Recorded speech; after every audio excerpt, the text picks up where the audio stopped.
This is the new Frogger home video game, Ribbit. It's just like the arcade game, very lifelike, Ribbit. See, you have to hop Frogger past these cars and trucks, Ribbit. The iconic Frogger is no doubt largely recognized by gamers and non-gamers alike, featuring a frog who needs to cross dangerous streets and rivers. The gameplay of Frogger is simple yet addictive. The game was a monster success, and with it came all of the merchandising. There were t-shirts, a board game which represented the game very well. There was even a digital watch that let you play a game of Frogger. Frogger is absolutely riveting. The new Frogger home video game. Bring it back to your pad. Gradius is one of the most popular, entertaining, lasting, fun, challenging spaceship side-scrolling shoot-'em-ups ever created. Perhaps no Konami spaceship shooty flying game was as popular as Gradius. Today, some 20 years after the debut in the arcades, Gradius games are still being released, and it remains one of the most popular side-scrolling shooting series in existence. If not the most popular. Contra was developed by Konami and is regarded as one of the hardest games in history to beat, and for many became one of their favorite games of all time. This is Castlevania, the notoriously difficult, 8-bit hard, pedal-to-the-metal, hardcoreiest of the hardcore Castlevania.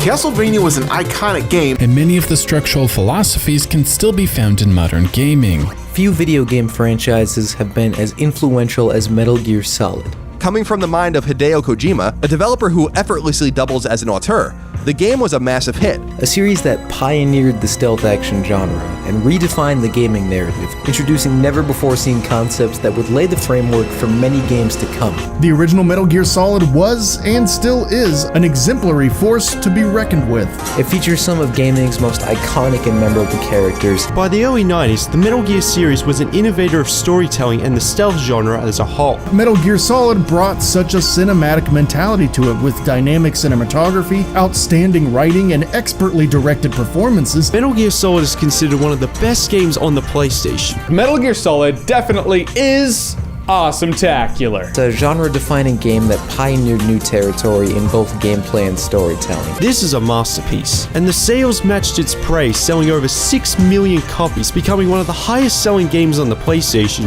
and Kojima went from a key asset of Konami to one of the biggest gaming celebrities. Releasing at different times during the back half of the 80s, the Japanese publisher put out Contra, Metal Gear, and Castlevania, 3 games that are absolutely revered worldwide, and which would go on to spawn a collection of sequels, spin-offs, and sub-franchises. Silent Hill is a game that was released in 1999 on the original PlayStation 1. And it went on to pave the way for one of the greatest horror franchises of all time. Silent Hill flipped contemporary horror game tropes on their head.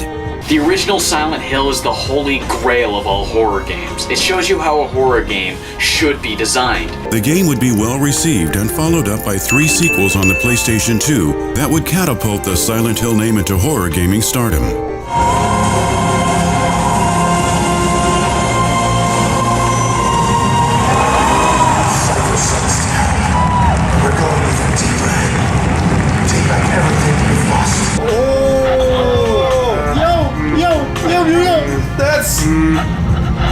That looks so real! This is how you market your Playing game. it again is this still not how scary. you market your game? Like, It's this still is scary. fucking marketing to true gamers, people that actually fucking play. The graphics are amazing on this. And this look at every so realistic. Oh my god! Oh my god! Oh my fucking god!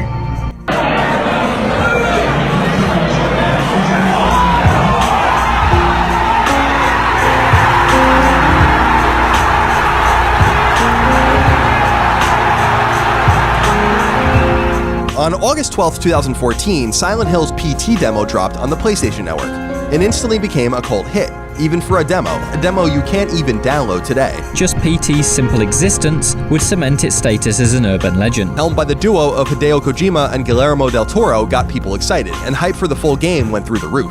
Unfortunately, fans looking forward to the final product were in store for disappointment. Metal Gear Solid 5: The Phantom Pain doesn't just respect my intelligence as a player, it expects it of me, putting it in a league that few others occupy. It's the highest possible 9 out of 10 that I can give. And the Game Award goes to Metal Gear Solid. Thank you very much, Kiefer, for accepting that award. And as you noticed, Hideo Kojima is not here with us tonight, and I want to tell you a little bit about that. In March of 2015, the internet became gripped with rumors that not all was well at Konami. But Silent Hills has in fact been cancelled. As Metal Gear Solid 5 was nearing release, horrific news about the working conditions at Konami began to leak. Hundreds of people are going to lose their jobs. Konami is going to burn the entire MGS franchise to the ground.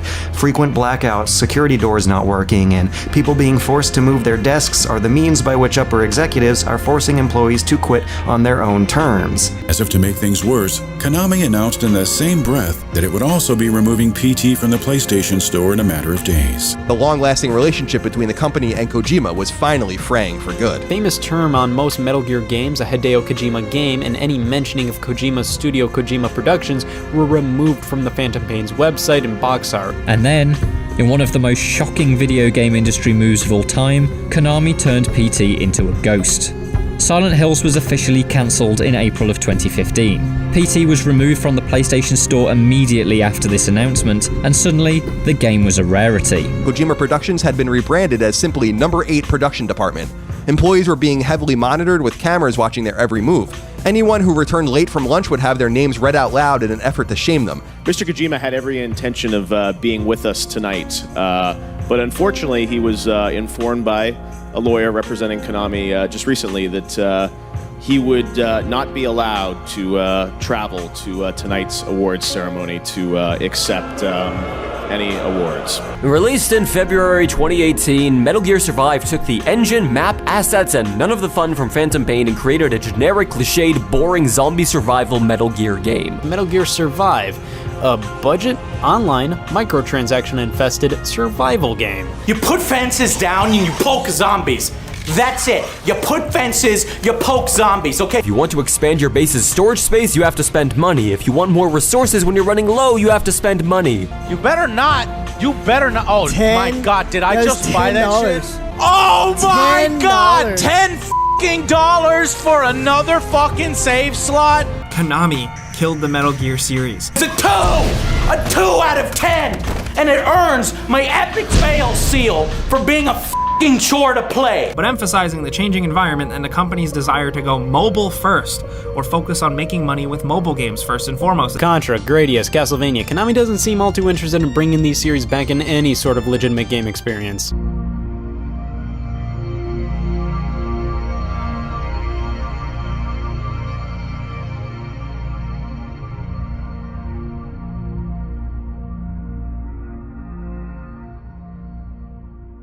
The world is teeming with unnecessary people.